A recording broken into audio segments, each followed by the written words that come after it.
Okay, everybody. I'm Fred Ledley, for those of you who don't know me, and since many of you I have worked with for many years or work with now at Bentley, I suspect that introduction was unnecessary. First, thank you so much for coming. It's a wet, cold, rainy day outside, and it's so meaningful to have so many people here. We do expect more to continue to come in, but I do want to get started and try to stay on schedule for the day. A couple of orders of business. If there are students here, if you want extra credit for this really matters, folks. I heard laughter. We expect you to tweet. And you can tweet at using hashtag InventBiz. That's our hashtag. And if your professor sees you have listened to a talk and tweeted about it, you will get credit.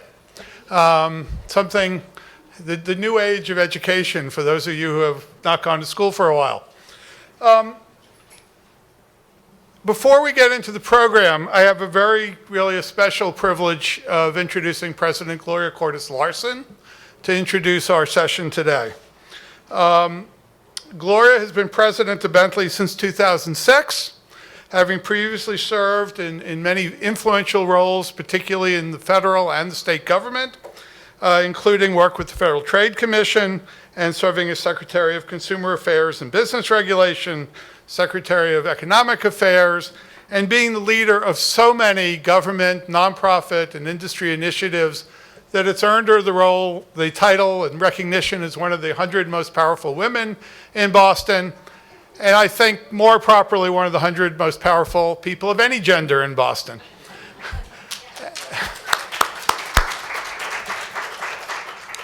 And all of these attributes have made Gloria really an extraordinary leader, and at Bentley, we're very fortunate to have her. President Larson.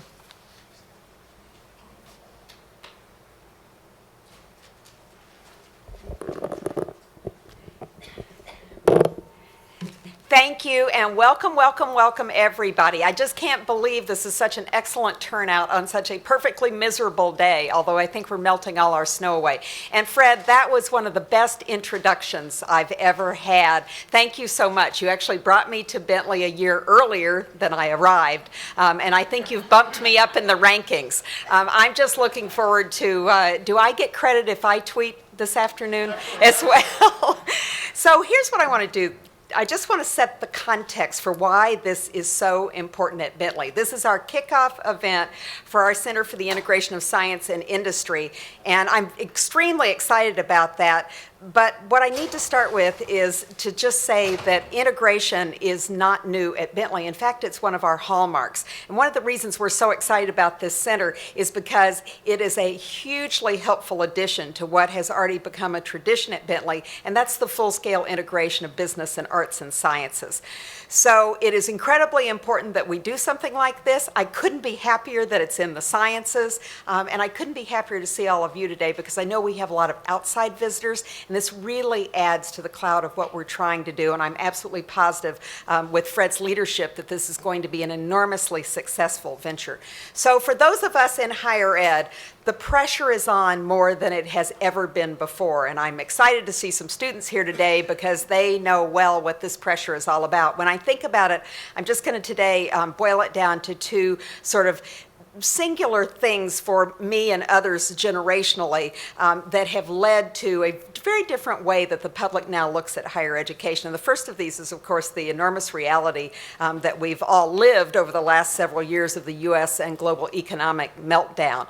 And the second reality is the one that's sort of related directly to that, and that's that higher ed, this is the first time with a meltdown like this that higher ed has been so dramatically impacted as well, because, of course, our endowment, our portfolio was beholden to Wall Street as well as anybody else's.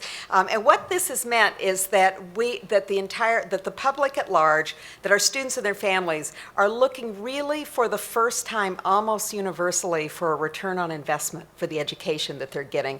And we care tremendously, obviously, about that at Bentley. But the other imperative is that we are sending our students as graduates into such a fast-changing, ever more complex world. And it's our obligation to address both of those, the ROI as well as the type of education that they need, which is dramatically different than an education that they probably would have needed even a decade ago, never mind 20 years ago.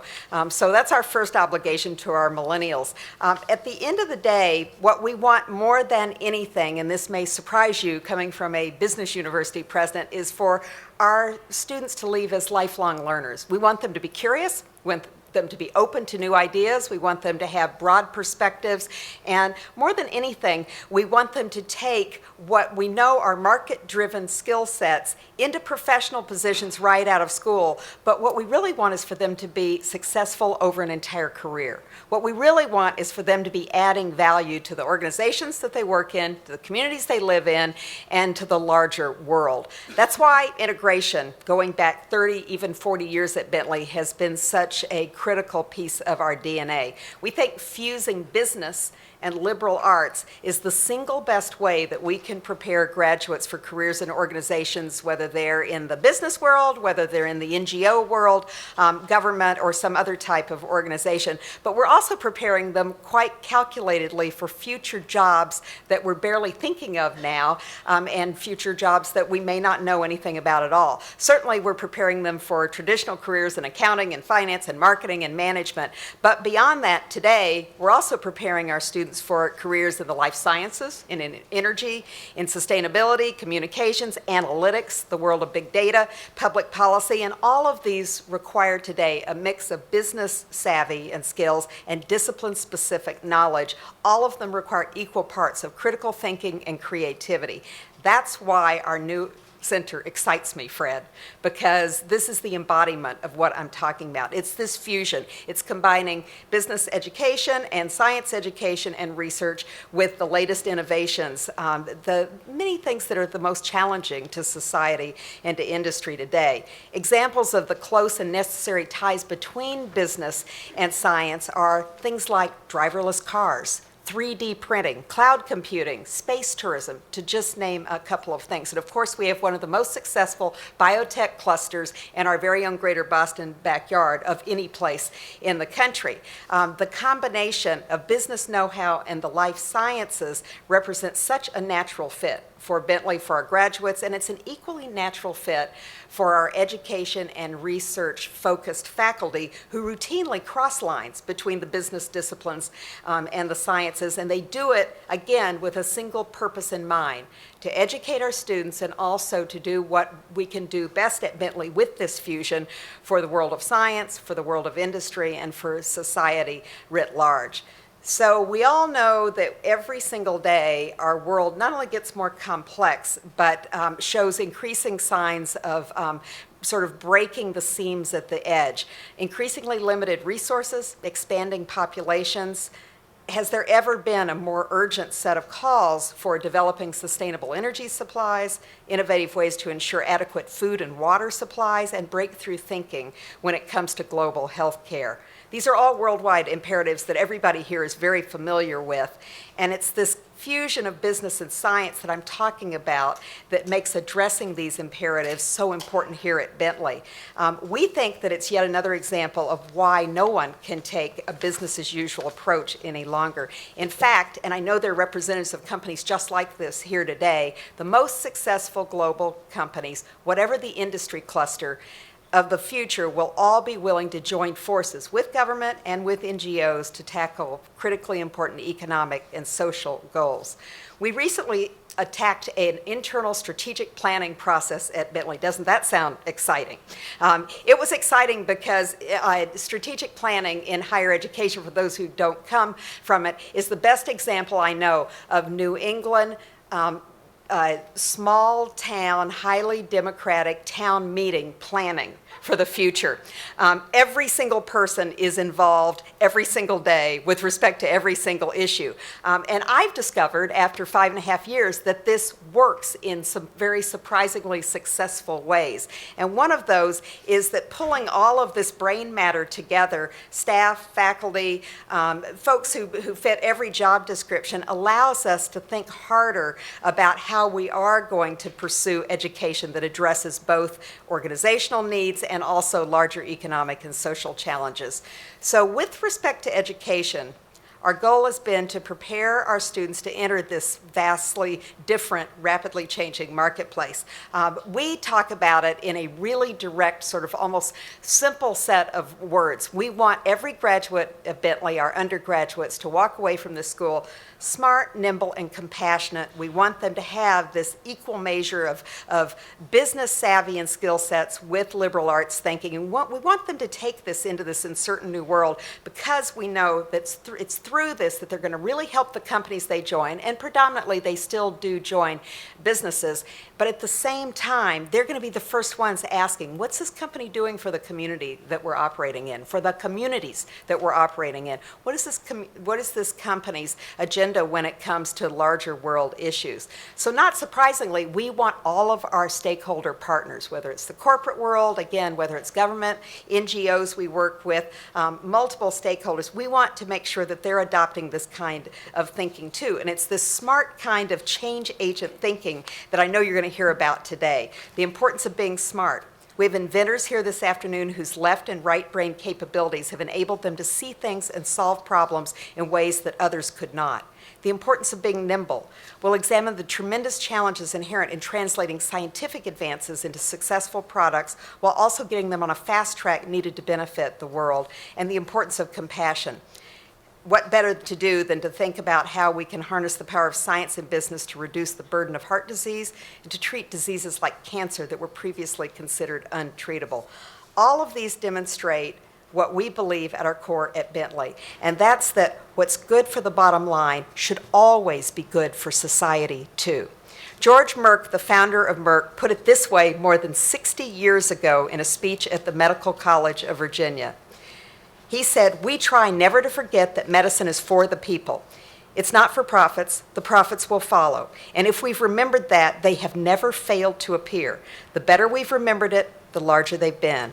Merck's thinking resonates, I think, more powerfully today than in 1950 when he actually spoke these words. And I think it's this thinking that demonstrates why our new center and Bentley's focus on business and the sciences is so particularly timely now, but it's going to be more timely in the years to come.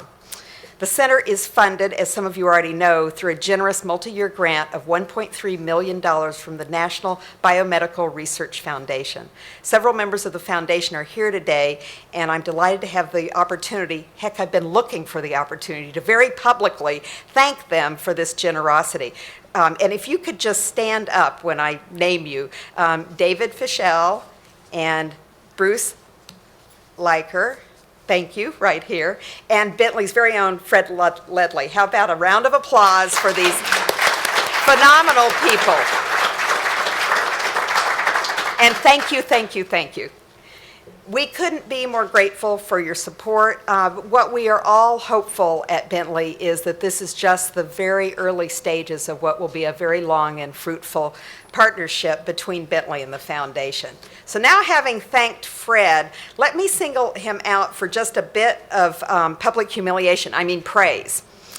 He came to Bentley shortly after I arrived, so I've had a front row seat when it comes to seeing what an impact he's had on the Natural and Applied Sciences Department and on his colleagues. That his colleagues, too, this team has been remarkable in transforming the ways that we think about sciences at Bentley, in promoting undergraduate involvement in research in a business university, and contributing to the culture of creativity, ethics, and the very best forms of scholarship.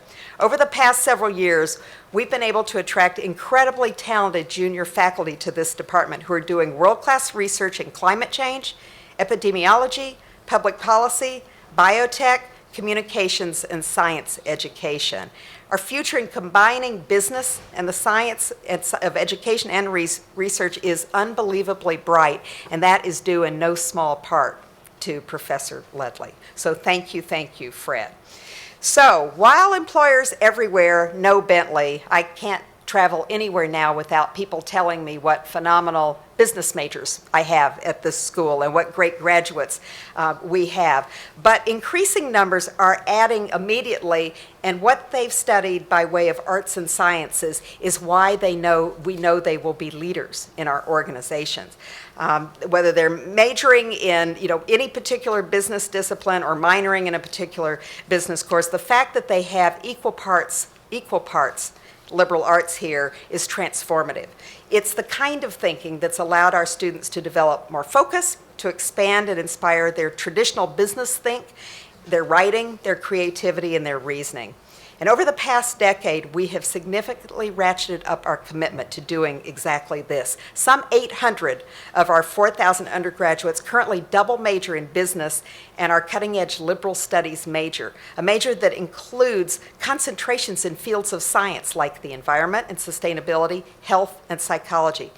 Just this past year, and Fred, I know you just didn't have a thing to do with this, we introduced 2 new arts and sciences majors in sustainability science and health sciences. These are majors that will now be taken in tandem with a more broad-based business studies major that parallels the liberal studies major. So in defining business education, we've made it crystal clear that liberal arts has to play an equal role, and I think we've made it increasingly crystal clear that the sciences at Bentley have a particularly important place at this table. We've also recently redefined our MBA degree, a new global MBA that addresses, we think, the leadership issues, the management skills issues that arose out of a lot of the debacle of the last several years, particularly with respect to the financial industries. It's designed for 5 to 10 year out professionals with that level of work experience, and it's dramatically different. It's a boot camp experience. It's 11 months. It involves 3 field experiences, 2 international, 1 domestic, and we have fully 1/3 of the faculty team teaching coming from our liberal arts faculty, working with our business faculty on an MBA program. The entire program is focused around innovation, value, environments, and leadership themes, all things that I know resonate particularly well in the biotech and larger science fields.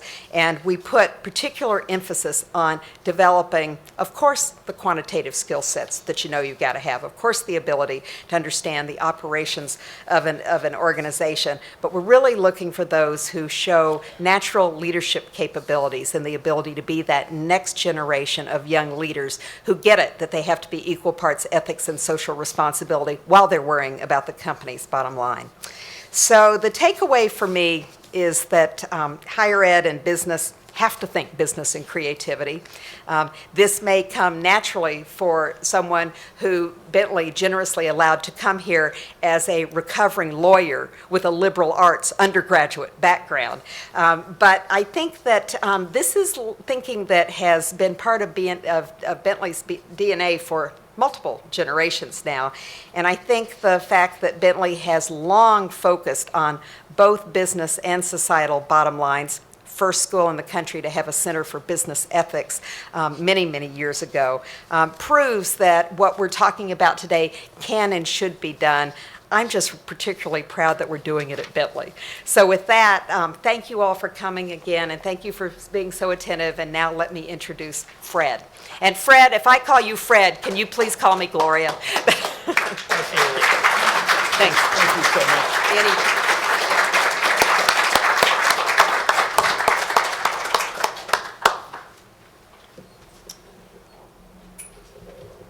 Okay, so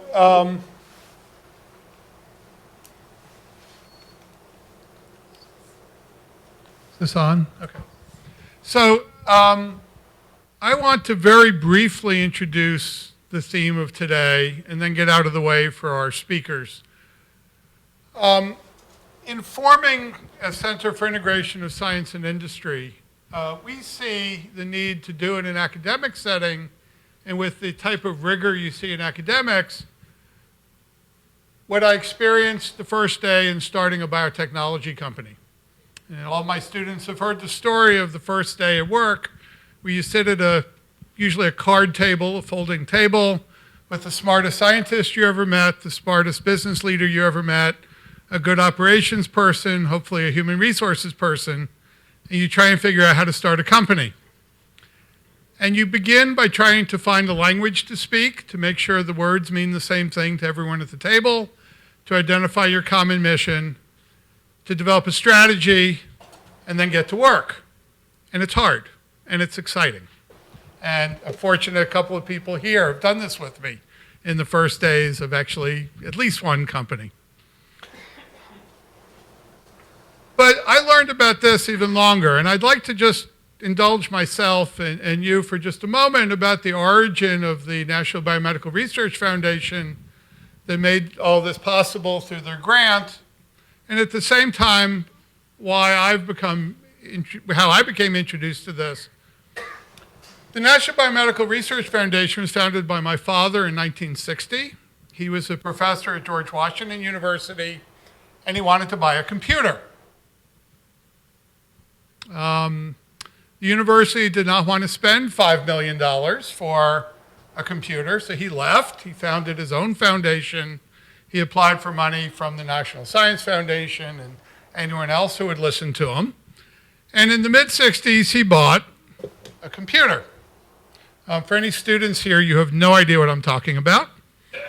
He bought an IBM 36044, a computer that had 256K of memory. Which was a lot back then. A K of memory, for those of you who don't know, is a millionfold less than a gig. To process one picture took 10 hours, not Instagram. And he proceeded to use that to become one of the pioneers in medical informatics, doing automatic chromosome recognition, the first electronic medical databases, the first protein databases, and most importantly, Margaret Dayhoff, the late Margaret Dayhoff, who was a colleague, the first genome databases. Eventually, he built what became the first CT scanners, for which he won the National Medal of Technology from Bill Clinton. He never considered that a significant invention because he knew how to build that 10 years before. It was invented in the 70s. He knew how to build it in the 60s. But remember, this computer took 10 hours to process a picture, so it wasn't practical. And not only that, when he built this machine, he had built it at Georgetown, installed at Georgetown University Hospital. Almost immediately, it saved the life of a small child, which really galvanized the field. He then applied for a grant to the NIH, who told him it couldn't be done. That, in fact, it was impossible to build a machine like this to see inside the human body. And he then went to the hospitals. He started a company to try and sell this. This is also before venture capital, before angel capital. And the government decided that they would do a cost-benefit analysis because they were very concerned in the early 70s about the burgeoning cost of health care. Sound familiar, anybody? And that they calculated that one CT scanner in every American city would be more than enough to meet demand.